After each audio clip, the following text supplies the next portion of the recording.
അപ്പോസ്തലനായ പൗലോസ് കൊരിന്ത്യർക്ക് എഴുതിയ 1-ാം ലേഖനം 1-ാം അധ്യായം. ദൈവേഷ്ടത്താൽ യേശുക്രിസ്തുവിന്റെ അപ്പോസ്തലനായി വിളിക്കപ്പെട്ട പൗലോസും സഹോദരനായ സോസ്തനേസും കൊരിന്തിലുള്ള ദൈവസഭയ്ക്ക് ക്രിസ്തുയേശുവിൽ വിശുദ്ധീകരിക്കപ്പെട്ടവരും അവിടെയും ഇവിടെയും എവിടെയും നമ്മുടെ കർത്താവായ യേശുക്രിസ്തുവിന്റെ നാമത്തെ വിളിച്ചപേക്ഷിക്കുന്ന ഏവരോടും കൂടെ വിളിക്കപ്പെട്ട വിശുദ്ധന്മാരുമായവർക്ക് തന്നെ എഴുതുന്നത്. നമ്മുടെ പിതാവായ ദൈവത്തെങ്കിൽ നിന്നും കർത്താവായ യേശുക്രിസ്തുവിങ്കിൽ നിന്നും നിങ്ങൾക്ക് കൃപയും സമാധാനവും ഉണ്ടാകട്ടെ. നിങ്ങൾക്ക് ക്രിസ്തുയേശുവിൽ നൽകപ്പെട്ട ദൈവകൃപ നിമിത്തം ഞാൻ എൻ്റെ ദൈവത്തിന് നിങ്ങളെക്കുറിച്ച് എപ്പോഴും സ്തോത്രം ചെയ്യുന്നു. ക്രിസ്തുവിൻ്റെ സാക്ഷ്യം നിങ്ങളിൽ ഉറപ്പായിരിക്കുന്നത് പോലെ അവനിൽ നിങ്ങൾ സകലത്തിലും, വിശേഷാൽ സകല വചനത്തിലും സകല പരിജ്ഞാനത്തിലും സമ്പന്നരായി തീർന്നു. ഇങ്ങനെ നിങ്ങൾ ഒരു കൃപാവരത്തിലും കുറവില്ലാത്തവരായി നമ്മുടെ കർത്താവായ യേശുക്രിസ്തുവിന്റെ പ്രത്യക്ഷത കാത്തിരിക്കുന്നു.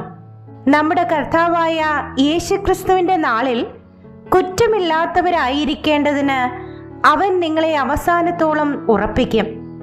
തൻ്റെ പുത്രനും നമ്മുടെ കർത്താവായ യേശുക്രിസ്തുവിന്റെ കൂട്ടായ്മയിലേക്ക് നിങ്ങളെ വിളിച്ചിരിക്കുന്ന ദൈവം വിശ്വസ്തൻ.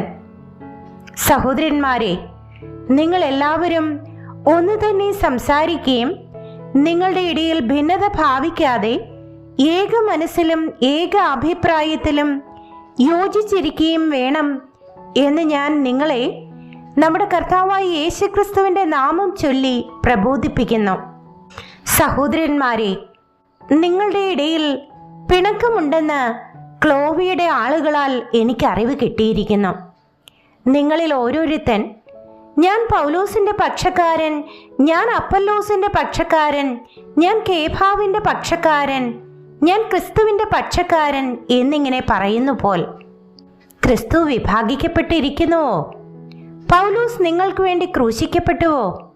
അല്ല, പൗലോസിന്റെ നാമത്തിൽ നിങ്ങൾ സ്നാനമേറ്റുവോ? എന്റെ നാമത്തിൽ ഞാൻ സ്നാനം കഴിപ്പിച്ചു എന്ന് ആരും പറയാതെ വണ്ണം ക്രിസ്പോസിനെയും ഗായോസിനെയും ഒഴികെ നിങ്ങളിൽ ആരെയും ഞാൻ സ്നാനം കഴിപ്പിക്കായകയാൽ ഞാൻ ദൈവത്തിന് സ്തോത്രം ചെയ്യുന്നു. സ്തെഫനാസിന്റെ ഭവനക്കാരെയും ഞാൻ സ്നാനം കഴിപ്പിച്ചു. അതല്ലാതെ മറ്റു വല്ലവരെയും സ്നാനം കഴിപ്പിച്ചുവോ എന്ന് ഞാൻ ഓർക്കുന്നില്ല. സ്നാനം കഴിപ്പിപ്പാൻ അല്ല, സുവിശേഷം അറിയിപ്പാൻ അത്രേ ക്രിസ്തു എന്നെ അയച്ചത്. ക്രിസ്തുവിന്റെ ക്രൂശ് വ്യർത്ഥമാകാതിരിക്കേണ്ടതിന് വാക്ചാതുര്യത്തോടെ അല്ല താനും. ക്രൂശിന്റെ വചനം നശിച്ചു പോകുന്നവർക്ക് ഭോഷത്വവും രക്ഷിക്കപ്പെടുന്ന നമുക്കോ ദൈവശക്തിയും ആകുന്നു. ജ്ഞാനികളുടെ ജ്ഞാനം ഞാൻ നശിപ്പിക്കുകയും ബുദ്ധിമാന്മാരുടെ ബുദ്ധി ദുർബലമാക്കുകയും ചെയ്യും എന്ന് എഴുതിയിരിക്കുന്നുവല്ലോ. ജ്ഞാനി എവിടെ? ശാസ്ത്രി എവിടെ? ഈ ലോകത്തിലെ താർക്കികൻ എവിടെ? ലോകത്തിന്റെ ജ്ഞാനം ദൈവം ഭോഷത്വമാക്കിയില്ലയോ?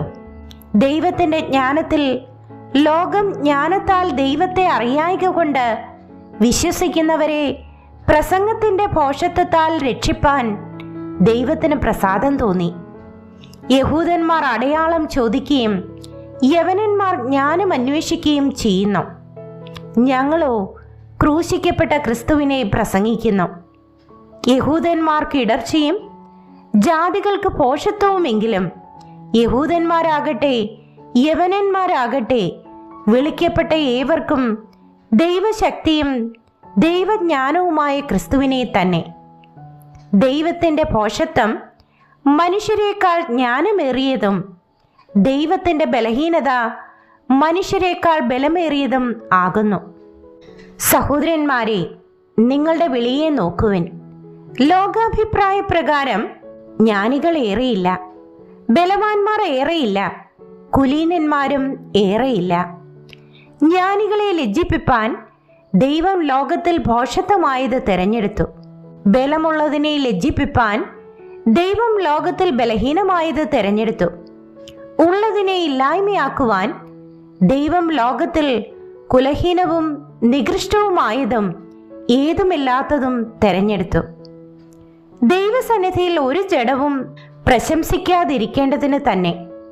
നിങ്ങളോ അവനാൽ ക്രിസ്തുയേശുവിൽ ഇരിക്കുന്നു. അവൻ നമുക്ക് ദൈവത്തിങ്കൽ നിന്ന് ജ്ഞാനവും നീതിയും ശുദ്ധീകരണവും വീണ്ടെടുപ്പുമായി തീർന്നു. പ്രശംസിക്കുന്നവൻ കർത്താവിൽ പ്രശംസിക്കട്ടെ എന്ന് എഴുതിയിരിക്കുന്നത് പോലെ ആകേണ്ടതിന് തന്നെ.